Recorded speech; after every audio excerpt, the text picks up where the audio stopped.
Mga butanding liwat na nanotaran sa Calabanga, Camarines Sur, mantang sarong dolphin na dukayang gadan sa Pasakaw. Epekto kan mainit na panahon sa marine animals, aramon ta sa report ni Jessica Kalinog. Nalapit na oh.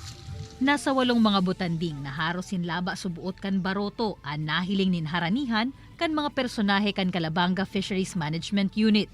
Sigun sa BFAR Bicol, puon Pebrero hasta bulan nin Oktubre, iyo subuot ang panahon na kadakol nin sightings kan marine animals sa rehiyon, kabali na ang mga butanding.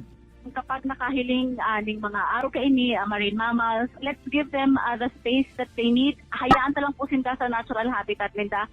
Sa Banwaan in Pasakaw, sarong mayo ng buhay na spinner dolphin man ang nadukayan sa may Bakawan sa Barangay del Sur, haros 15 kilometros ang rayo sa dagat. Kinakarkulo na nasa 5.4 feet ang laba kaini, asin may gabat na 45 kilos na tulos man na ipiglubong sa lugar, susog sa abiso kan BFAR Bicol.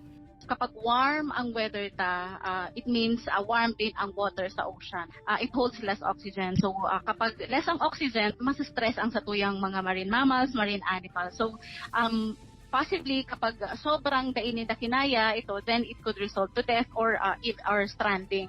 Pigtawan doon man ni Briones na sa oras na makahiling nin stranded na marine animals, tulos ining ipaaram sa mga otoridad.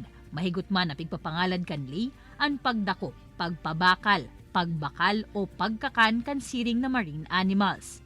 Kaibanan si Gerald Gandia, Jessica Kalinog, Balitang Bicolandia.